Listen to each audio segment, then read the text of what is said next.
शिव रक्षा, animals, cartoon. खरगोश की चतुराई। किसी घने वन में एक बहुत बड़ा शेर रहता था।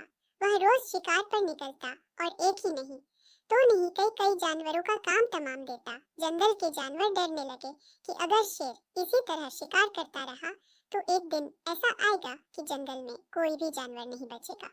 सारे जंगल में सनसनी फैल गई। शेर को रोकने के लिए कोई न कोई उपाय करना जरूरी था।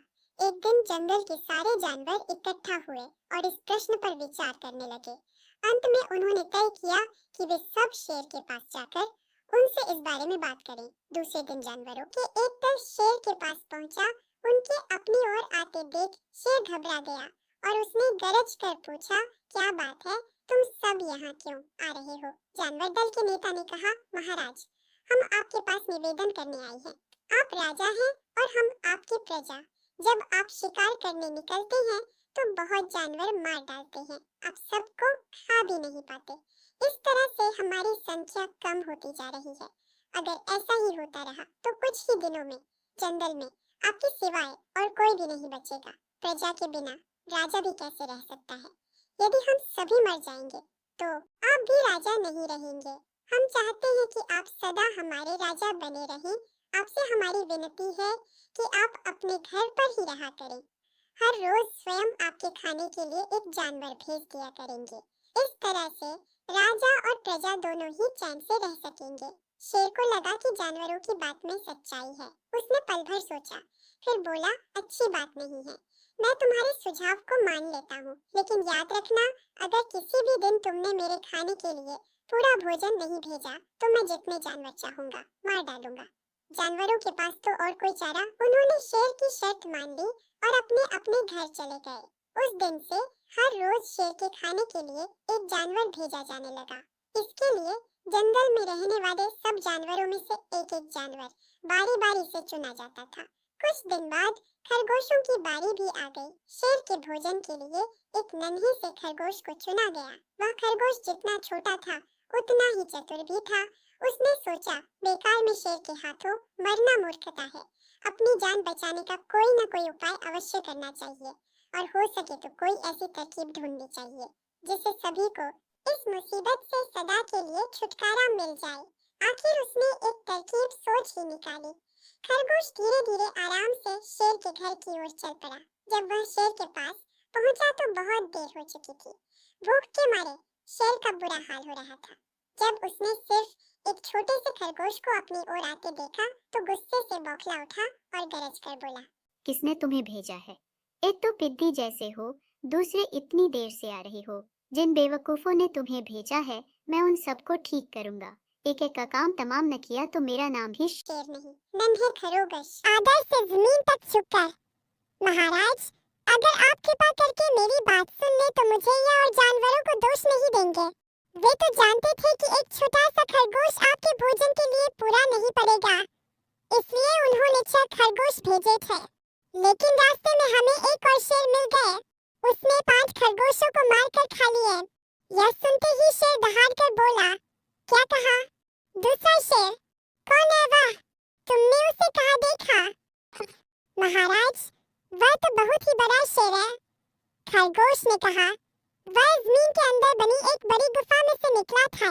वह तो बेवकूफ शेर। एक जंगल में एक शेर रहता था। एक दिन उसे बहुत भूख लगी। वह गुफा से बाहर आया और किसी जानवर की तलाश करने लगा। उसे दूर एक पेड़ के नीचे खरगोश दिखाई दिया। वह पेड़ की छाया में मजे से खेल रहा था। शेर खरगोश को पकड़ने के लिए आगे बढ़ा। खरगोश ने शेर को अपनी ओर आते हुए देखा तो वह जान बचाने के लिए भागने लगा। शेर ने उसका पीछा किया और लपक कर उसे धर दबोचा। शेर ने जो ही खरगोश को मारने के लिए पंजा उठाया कि उसकी निगाह हिरन पर पड़ी। उसने सोचा कि इस नन्हे खरगोश से मेरा पेट भर नहीं सकता, इससे तो हिरन ही अच्छा रहेगा। शेर ने खरगोश को छोड़ दिया। वह हिरन का पीछा करने लगा। हिरन ने शेर को देखा तो जोर जोर से छलांग लगाता हुआ भाग खड़ा हुआ। शेर हिरन को नहीं पकड़ सका। उसके पीछे भागते भागते शेर थक कर चूर हो गया। अंत में उसने हिरन का पीछा करना छोड़ दिया। खरगोश भी हाथ से गया और हिरन भी उसे नहीं मिला। अब शेर खरगोश को छोड़ देने के लिए पछताने लगा। शिक्षा आधी छोड़ सारी को धाये, आधी रहे न सारी पाए। मूर्ख गधा किसी जंगल में एक शेर रहता था। एक सियार उसका सेवक था। एक बार एक हाथी से शेर की लड़ाई हो गई। शेर बुरी तरह घायल हो गया। वह चलने फिरने में भी असमर्थ हो गया। आहार न मिलने से सियार भी भूखा था। शेर ने सियार से कहा, तुम जाओ और किसी पशु को खोज कर लाओ जिसे मारकर हम अपने पेट भर सकें। सियार किसी जानवर की खोज करता हुआ एक गांव में पहुंच गया। वहां उसने एक गधे को घास चरते हुए देखा। सियार गधे के पास गया और बोला, मामा प्रणाम, बहुत दिनों बाद आपके दर्शन हुए हैं। आप इतने दुबले कैसे हो गए? गधा बोला, भाई कुछ मत पूछो, मेरा स्वामी बड़ा कठोर है। वह पेट भर कर घास नहीं देता। इस धूल से सनी हुई घास खाकर पेट भरना पड़ता है। सियार ने कहा, मामा उधर नदी के किनारे एक बहुत बड़ा घास का मैदान है, आप वहीं चले और मेरे साथ आनंद से रहें। गधे ने कहा, भाई मैं तो गांव का गधा हूँ, वहाँ जंगली जानवरों के साथ मैं कैसे रह सकूंगा? सियार बोला, मामा वह बड़ी सुरक्षित जगह है, वहाँ किसी का कोई डर नहीं है। 3 गधियाँ भी वहीं रहती हैं। वे भी एक धोबी के अत्याचारों से तंग होकर भाग आई हैं। उनका कोई पति भी नहीं है। आप उनके योग्य हो, चाहो तो उन तीनों के पति भी बन सकते हो। चलो तो सही। सियार की बात सुनकर गधा लालच में आ गया। गधे को लेकर धूर्त सियार वहां पहुंचा जहां शेर छिपा हुआ बैठा था। शेर ने पंजे से गधे पर प्रहार किया, लेकिन गधे को चोट नहीं लगी और वह डर कर भाग खड़ा हुआ। तब सियार ने नाराज होकर शेर से कहा, तुम एकदम निकम्मे हो गए। जब तुम एक गधे को नहीं मार सकते तो हाथी से कैसे लड़ोगे? शेर झेंपता हुआ बोला, मैं उस समय नहीं था, इसीलिए चूक हो गई। सियार ने कहा, अच्छा अब तुम पूरी तरह तैयार होकर बैठो, मैं उसे फिर से लेकर आता हूँ। वह फिर गधे के पास पहुंचा। गधे ने सियार को देखते ही कहा, तुम तो मुझे मौत के मुंह में ही ले गए थे। न जाने वह कौन सा जानवर था, मैं बड़ी मुश्किल से जान बचाकर भागा। सियार ने हंसते हुए कहा, अरे मामा तुम उसे पहचान नहीं पाए, वह तो गधी थी। उसने तो प्रेम से तुम्हारा स्वागत करने के लिए हाथ बढ़ाया था। तुम तो बिल्कुल कायर निकले और वह बेचारी तुम्हारे वियोग में खाना पीना छोड़कर बैठी है। तुम्हें तो बिल्कुल कायर निकले और वह बेचारी तुम्हारे वियोग में खाना पीना छोड़कर बैठी है। तुम्हें तो उसने अपना पति मान लिया है। अगर तुम नहीं चलोगे तो वह प्राण त्याग देगी। गधा एक बार फिर सियार की बातों में आ गया और उसके साथ चल पड़ा। इस बार शेर नहीं चुका। उसने गधे को एक ही झपट्टे में मार दिया। भोजन करने से पहले शेर स्नान करने के लिए चला गया। इस बीच सियार ने उस गधे का दिल और दिमाग खा लिया। शेर स्नान करके लौटा तो नाराज होकर बोला, ओ सियार के बच्चे, तूने मेरे भोजन को जूठा क्यों किया? तूने इसके हृदय और सर क्यों खा लिए? धूर्त सियार गिड़गिड़ाता हुआ बोला, महाराज मैंने तो कुछ भी नहीं खाया है। इस गधे का दिल और दिमाग था ही नहीं। यदि इसके होते तो यह दोबारा मेरे साथ कैसे आ सकता था? शेर को सियार की बात पर विश्वास आ गया। वह शांत होकर भोजन करने में जुट गया। सबक, जो दिल और दिमाग से काम नहीं लेते हैं वो हमेशा किसी का शिकार हो जाते हैं, चाहे वो जानवर हो या फिर इंसान। हाथी और चतुर खरगोश एक हरे भरे वन में नदी किनारे हाथियों का एक समूह रहता था, जिसका मुखिया चतुर्दंत नामक हाथी था। वर्षों से वह समूह उस वन में सुखमय जीवन व्यतीत कर रहा था, किंतु एक समय वन अकाल की चपेट में आ गया। नदी का जल सूख गया, वन की हरियाली चली गई और हाथी भूख प्यास से मरने लगे। इस विपत्ति से निकलने की प्रार्थना लिए सभी हाथी अपने मुखिया चतुर्दंत के पास गए और बोले, गजराज, इस अकाल की स्थिति में यदि हम और अधिक इस वन में रहे तो काल का ग्रास बन जाएंगे। यहाँ भूखे प्यासे रहना दुष्कर है। अन्य खोज करें जहाँ जल स्रोत और हरियाली हो। चतुर्दंत विचार मग्न हो गया। कुछ देर विचार करने के बाद वह बोला, यहाँ से कुछ दूरी पर एक तालाब है जो पूरे वर्ष जल से परिपूर्ण रहता है। हमें वहीं चलना चाहिए। कल प्रातः काल ही हम सब उस तालाब की ओर प्रस्थान करेंगे। अगले ही दिन सभी हाथी उस तालाब की ओर चल पड़े। 5 दिन और 5 रात की यात्रा पूर्ण कर वे वहां पहुँचे। जल से पूर्ण तालाब को देख वे बहुत प्रसन्न हुए और दिन भर वहां क्रीड़ा करते रहे। संध्या होने पर वे बाहर निकले। तालाब के किनारे खरगोशों की बस्ती थी, जिसमें उनके असंख्य बिल थे, किंतु हाथी इससे अनभिज्ञ थे। अतः वे खरगोशों के बिलों को रौंदते हुए निकल गए। खरगोशों के बिल तहस नहस हो गए। कई खरगोश घायल हुए और कई मारे गए। हाथियों के जाने के बाद सभी खरगोश एकत्रित हुए और स्वयं पर आए इस संकट के विषय में चर्चा करने लगे। एक खरगोश बोला, हाथियों का समूह प्रतिदिन जल के लिए तालाब में आया करेगा। ऐसे में हमारा यहाँ रहना प्राण घातक होगा। वे हमारे बिलों के साथ हमें भी रौंद देंगे। हम में से कोई भी नहीं बचेगा। हमारा वंश समाप्त हो जाएगा। जीवन है तो सर्वस्व है। जीवन रक्षा के लिए जो संभव हो हमें करना चाहिए। परिस्थिति कहती है कि हमें जीवन रक्षा के लिए तत्काल इस स्थान को छोड़कर अन्यत्र प्रस्थान करना चाहिए। एक अन्य खरगोश बोला, खरगोश अपनी भूमि छोड़कर अन्यत्र जाने के विचार से दुखी थे। उनका दुख देख लंबकर्ण नामक खरगोश आगे आया और बोला, हम वर्षों से इस भूमि पर निवास कर रहे हैं। हम अपनी भूमि क्यों छोड़े? इस भूमि पर हमारा अधिकार है। हमें हाथियों से बात कर उन्हें यहाँ आने से रोकना चाहिए। किंतु उनसे कौन बात करेगा? कौन उन्हें समझाएगा? सभी खरगोशों ने एक स्वर में पूछा। मैं उनसे बात करूंगा और यहाँ आने से मना करूंगा। लंबकर्ण बोला, किंतु क्या वे तुम्हारी बात मानेंगे? अवश्य मानेंगे। मेरे पास एक युक्ति है। मैं उनसे कहूंगा कि ये तालाब चंद्रमा में बैठे खरगोश का है और उसने आप लोगों का यहाँ आने से मना किया है। संभवतः वे मेरी बात मान जाए। लंबकर्ण बोला। अगले दिन लंबकर्ण हाथियों के मुखिया से मिलने तालाब के मार्ग में स्थित एक ऊंचे टीले पर बैठ गया। जब हाथियों का वहां से गुजरा तो वह हाथियों के मुखिया चतुर्दंत से बोला, गजराज, क्या आपको ज्ञात नहीं यह तालाब चांद में रहने वाले खरगोश का है? आपको बिना उसकी अनुमति के इस तालाब के जल का उपयोग नहीं करना चाहिए। चतुर्दंत ने पूछा, तुम कौन हो? मैं चांद में रहने वाले खरगोश का संदेशवाहक हूँ। उसने मुझे अपने संदेश के साथ आपसे मिलने भेजा है। लंबकर्ण बोला, संदेश क्या वह है? चतुर्दंत ने फिर से पूछा। संदेश है कि इस पवित्र तालाब में चंद्रदेव का है। जब तुम मुझे तालाब में चंद्रदेव के दर्शन कराओगे तभी मैं यह बात मानूंगा और अपने दल को यहाँ आने से रोकूंगा।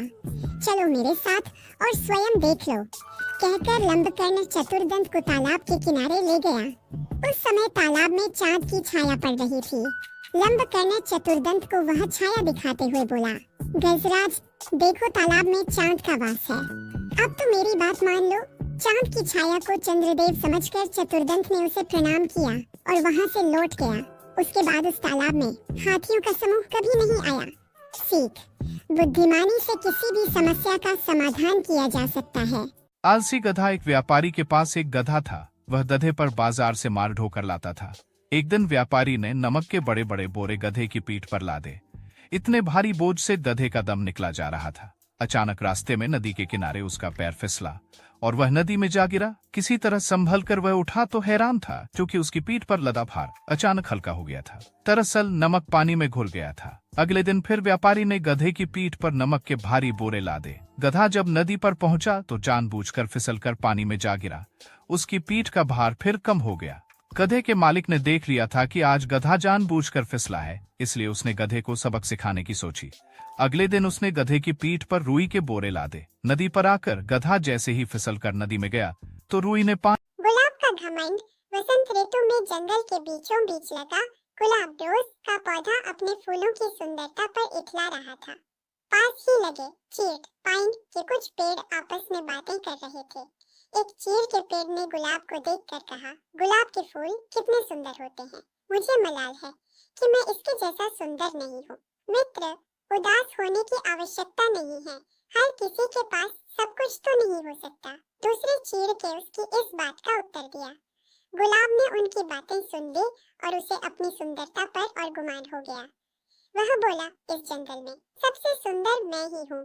तभी सूरजमुखी के फूल ने उसकी इस बात पर आपत्ति जताते हुए कहा, तुम ऐसा कैसे कह सकते हो? इन जंगल में बहुत सारे सुंदर फूल हैं और तुम बस उनमें से एक हो, लेकिन सब मुझे देख कर ही तारीफ करते हैं। गुलाब ने इतराते हुए कहा, देखो इस नागफनी कैक्टस के पौधे को, ये कितना बदसूरत है। इस पर तो कांटे ही कांटे हैं, कोई इसकी तारीफ नहीं करता। ये तुम किस तरह की बात कर रही हो? अब की बार चीड़ का पेड़ बोला, तुम में भी तो कांटे हैं, लेकिन फिर भी तुम सुंदर हो गुलाब को इस बात पर गुस्सा आ गया। तुम्हें तो सुंदरता का मतलब ही नहीं पता। तुम इस तरह मेरे कांटों और उस नागफनी के कांटों की तुलना नहीं कर सकते। हमें बहुत फर्क है। मैं सुंदर हूँ और वो नहीं। तुम में घमंड चढ़ गया है गुलाब। इतना कहकर चीड़ के पेड़ ने अपनी डालियों दूसरी ओर झुका ली। इन सब के बीच नागफनी का पौधा चुपचाप रहा, लेकिन गुलाब ने गुस्से में अपनी जड़ें नागफनी के पौधे से दूर हटाने की कोशिश की, लेकिन ऐसा संभव नहीं था। कुछ देर प्रयास करने के बाद गुलाब ने चिढ़कर नागफनी के पौधे से कहा, तुम एक निरर्थक पौधे हो। तुम में न सुंदरता है, न ही तुम किसी काम के हो। मुझे दुख है कि मुझे तुम्हारे पास रहना पड़ रहा है। गुलाब की बात सुनकर नागफनी को दुख हुआ और वह बोला, भगवान ने किसी को भी निरर्थक जीवन नहीं दिया है। गुलाब ने उसकी बात अनसुनी कर दी। मौसम बदला और वसंत ऋतु चली गई। धूप की तपिश बढ़ने लगी और पेड़ पौधे मुरझाने लगे। गुलाब भी मुरझाने लगा। एक दिन गुलाब ने देखा कि एक चिड़िया नागफनी के पौधे पर चोंच गड़ाकर बैठी है। कुछ देर बाद वह चिड़िया वहां से उड़ गई। वह चिड़िया ताजगी से भरी लग रही थी। गुलाब को ये बात समझ नहीं आई कि वह चिड़िया नागफनी पर बैठकर क्या कर रही थी। उसने चीड़ के पेड़ से पूछा, ये चिड़िया क्या कर रही थी? चीड़ के पेड़ ने कहा, ये चिड़िया नागफनी के पौधे से पानी ले रही है। ओह, लेकिन क्या इसके चोंच गड़ाने से नागफनी को दर्द नहीं हुआ होगा? गुलाब ने पूछा, अवश्य हुआ होगा, किंतु दयालु नागफनी चिड़िया को तकलीफ में नहीं देख सकता था। चीड़ के पेड़ ने उत्तर दिया, ओह, तो इस गर्मी में नागफनी के पास पानी है। मैं तो पानी के बिना सूख रहा हूँ। गुलाब उदास हो गया। तुम नागफनी से मदद क्यों नहीं मांगते? वह अवश्य तुम्हारी मदद करेगा। चिड़िया अपनी चोंच में भरकर तुम्हारे पास ले आएगी। चीड़ के पेड़ ने सलाह दी। गुलाब नागफनी से कैसे मदद मांगता? उसने तो अपनी सुंदरता के घमंड में उसे बहुत बुरा भला कहा था, लेकिन तेज धूप में अपना जीवन बचाने के लिए आखिरकार एक दिन उसने नागफनी से मदद मांग ही ली। नागफनी दयालु था, वह मदद के लिए फौरन राजी हो गया। चिड़िया भी मदद को आगे आई। उसने नागफनी से पानी चूसा और अपनी चोंच में भरकर गुलाब के पौधे की जड़ों में डाल दिया। गुलाब का पौधा फिर से तरोताजा हो गया। गुलाब को समझ आ गया था कि किसी को देखकर उसके बारे में राय नहीं बनानी चाहिए। उसने नागफनी से माफी मांग ली। सीखे, किसी की शक्ल देखकर कोई राय नहीं बनानी चाहिए। इंसान की बाहरी सुंदरता नहीं, बल्कि आंतरिक सुंदरता मायने रखती है। दो, हर किसी को भगवान ने अलग अलग गुणों से नवाजा है, इसलिए अपने गुणों पर अभिमान मत करो। एक दूसरे की सहायता से ही जीवन आगे बढ़ता है। दो घड़ों की कहानी। नदी किनारे एक छोटा सा गांव बसा हुआ था। नदी गांव के लोगों के लिए पानी का प्रमुख स्रोत थी, लेकिन जब बरसात के मौसम आया और गांव में कई दिनों तक घनघोर बारिश हुई तो नदी में बाढ़ गई। बाढ़ का पानी पूरे गांव में भर। लोगों को सुरक्षित स्थानों पर भागना पड़ा। बाढ़ के पानी में लोगों के घरों की कई चीजें बहने लगी। उनमें दो घड़े भी थे। एक पीतल का घड़ा था और एक मिट्टी का। दोनों ही घड़े पानी में खुद को बचाने का प्रयत्न कर रहे थे। पीतल के कठोर और मजबूत घड़े ने जब मिट्टी के घड़े से कहा, मित्र सुनो, तुम मिट्टी के बने हुए हो और बहुत कमजोर हो। बाढ़ के इस पानी में तुम अधिक दूर तक नहीं जा पाओगे और डूब जाओगे। मेरी बात मानो और मेरे साथ रहो, मैं तुम्हें डूबने से बचा लूंगा। मिट्टी के घड़े ने पीतल के घड़े को देखा और उत्तर दिया, मित्र, तुम्हारी सहायता के प्रस्ताव के लिए धन्यवाद, लेकिन मेरा तुम्हारे आसपास रहना मेरे सलामती के लिए उचित नहीं है। तुम ठहरे पीतल के बने घड़े और मैं मिट्टी का घड़ा। तुम बहुत कठोर और मजबूत हो। अगर तुम मुझसे टकरा गए तो मैं तो चकनाचूर हो जाऊंगा। इसलिए तुमसे दूर रहने में ही मेरी भलाई है। मैं स्वयं ही खुद को बचाने का प्रयास करता हूँ। भगवान ने चाहा तो किसी तरह किनारे तक पहुँच ही जाऊंगा। इतना कहने के बाद मिट्टी का घड़ा दूसरी दिशा में बहने का प्रयत्न करने लगा और धीरे धीरे पानी के बहाव के साथ नदी किनारे पहुंच गया। वहीं दूसरी ओर पीतल का भारी घड़ा भी प्रयत्न करता रहा, लेकिन नदी के पानी के तेज बहाव में खुद को संभाल नहीं पाया। उसमें पानी भर गया और वह डूब गया। सीख विपरीत गुणों की अपेक्षा एक समान गुण वाले अच्छी मित्रता कायम कर पाते हैं। आलसी गधा। एक व्यापारी के पास एक गधा था। वह गधे पर बाजार से माल ढोकर लाता था। एक दिन व्यापारी ने नमक के बड़े बड़े बोरे गधे की पीठ पर लादे। इतने भारी बोझ से गधे का दम निकला जा रहा था। अचानक रास्ते में नदी के किनारे उसका पैर फिसला और वह नदी में जा गिरा। किसी तरह संभल कर वह उठा तो हैरान था क्योंकि उसकी पीठ पर लदा भार अचानक हल्का हो गया था। दरअसल नमक पानी में घुल गया था। अगले दिन फिर व्यापारी ने गधे की पीठ पर नमक के भारी बोरे लादे। गधा जब नदी पर पहुंचा तो जानबूझकर फिसलकर पानी में जा गिरा। उसकी पीठ का भार फिर कम हो गया। गधे के मालिक ने देख लिया था कि आज गधा जानबूझकर फिसला है, इसलिए उसने गधे को सबक सिखाने की सोची। अगले दिन उसने गधे की पीठ पर रुई के बोरे लादे। नदी पर आकर गधा जैसे ही फिसलकर नदी में गया तो रुई ने पानी सोख लिया और भारी हो गई। गधे को अब अपने ऊपर पछतावा हो रहा था। फुरफुरी नाम के एक गांव में 2 पति पत्नी रहा करते थे, लेकिन वह हर रोज झगड़ा करते रहते थे। पत्नी का नाम था वीर और पति का नाम मोटू था। उनका एक लड़का था जिसका नाम पतलू था। पतलू बहुत अच्छा लड़का था। वह हमेशा दूसरों की मदद करता था और उसके पिता मोटू शराब और समोसे में ही घर के सब पैसे खर्च कर देता था। इसी कारण उनके घर में झगड़ा होता रहता था। मोटू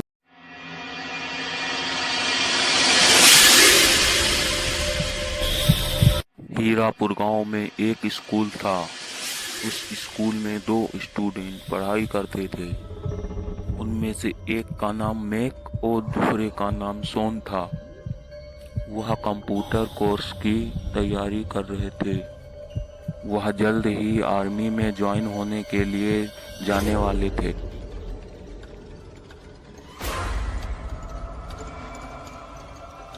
वो दोनों सुबह ही अपना सामान पैक करके निकल लेते हैं।